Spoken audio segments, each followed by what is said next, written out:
Persembahan dari Ul bersama Monata, korban perceraian. Like, comment, subscribe, dan share channel Pace Audio and System.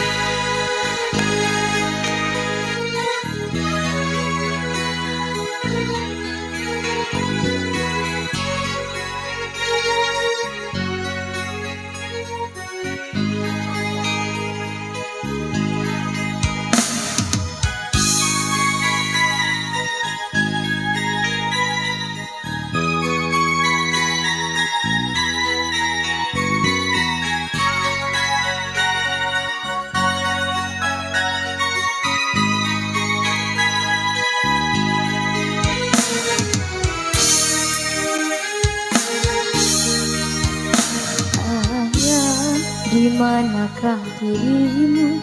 Hatiku rindu ingin bertemu. Semenjak berpisah dari ibu, ayah pergi merantau jauh. Ayah, di manakah dirimu?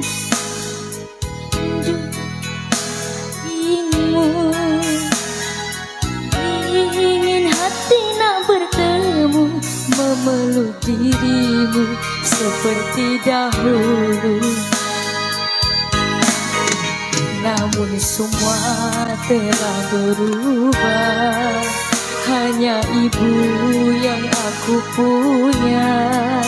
Ayah pergi entah kemana. Kerinduanku tiada terkira.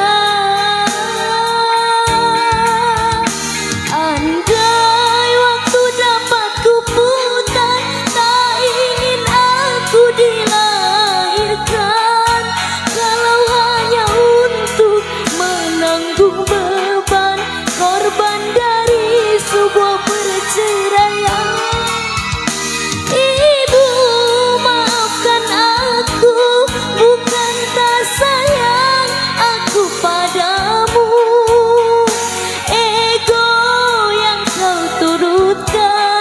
Membuat kami kurang kasih sayang. Kami yang menjadi korban.